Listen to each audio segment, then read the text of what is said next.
Welcome to Nasdaq Trade Talks. I'm Jill Malandrino, global markets reporter at Nasdaq. Joining us for this segment, we have Bolun Li, CEO of Zogo, to discuss why Gen Z struggles with financial literacy and how Zogo is helping to provide solutions. Bolun, it's great to have you with us. Welcome to Trade Talks. Yeah, thanks for having me. You got it. Let's talk about the current state of affairs of Gen Z financial literacy and how do they get information today? Yeah, Gen Z, our parents kind of went through financial crisis. They went through a lot. So Gen Z actually is very conscious of financial literacy. They want to learn financial literacy.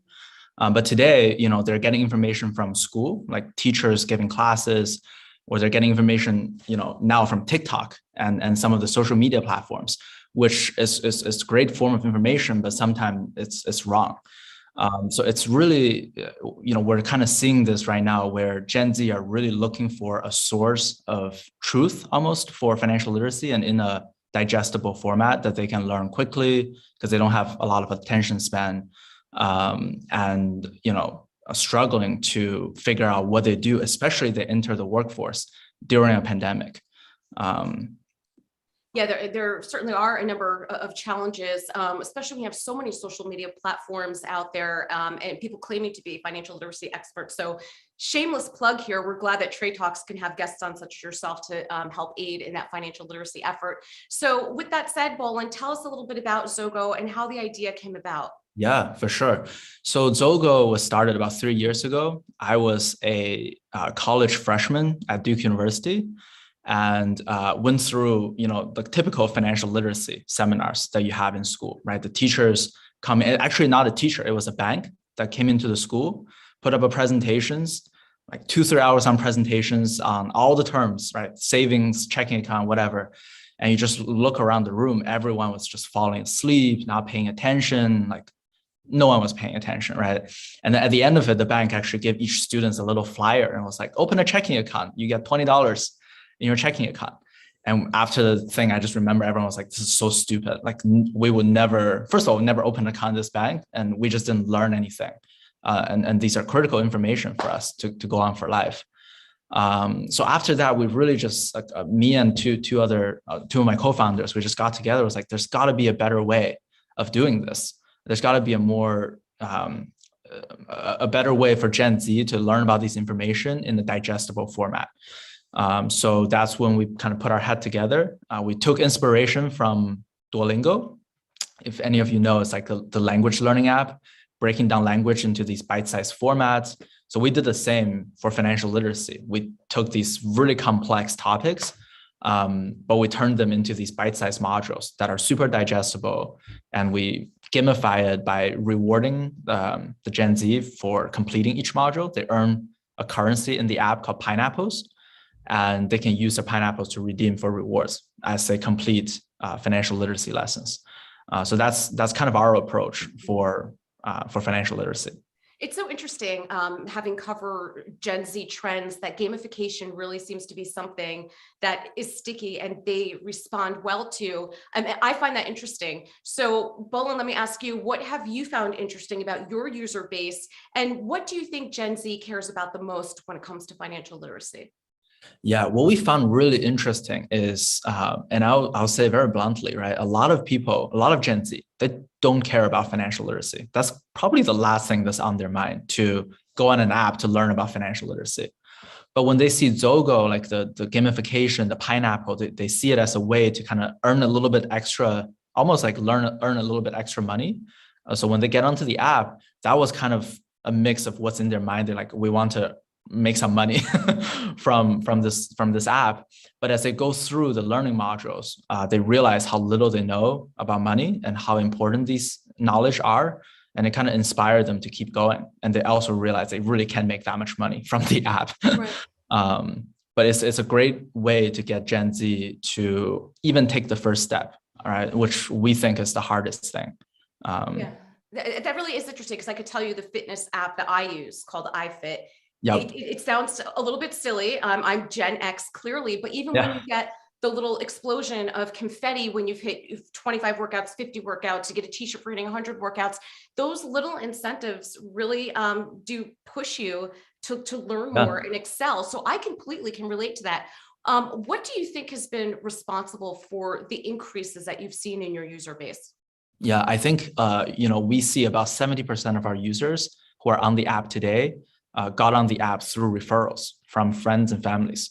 So we have a program in the app. If you invite your friends, you earn some pineapples, which in the app correlates to rewards. And it's just been crazy. Like if you go on TikTok, you go on like social media, you see just random people posting about Zogo and trying to get their friends and get their followings to be on the app. We've spent really very little dollars on paid ads or anything like that. It's pure just referrals, and parents would tell to their kids, the Gen Z will give it to their friends. And another thing that's actually really surprising is we have about 70% of our user base are Gen Z, but the 30% are actually older people, like people that are older than Gen Z, and they're doing just as well on the app, and they're completing just as many modules as Gen Z. So we can see this problem is not just with Gen Z, but it's applied to and this way of doing things not only apply to Gen Z, but apply to the whole spectrum of age. So, Bolun, let me ask you a two-part question here. Yep. How does Zogo work with financial institutions? And then the modules that you're teaching on Zogo, is it verified? Where is this information coming from? Or is it the proper information? Yeah, so all the information on Zogo are verified by CPAs, double, triple checked by CPAs, but it's all actually initially written by Gen Z themselves.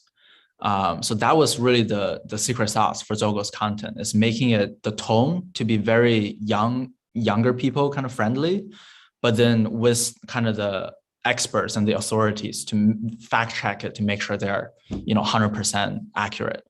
And in terms of our relationship with financial institutions, right? So we launched it about 2 years ago, and today we have about 170 banks and credit unions across the entire US that are licensing the platform.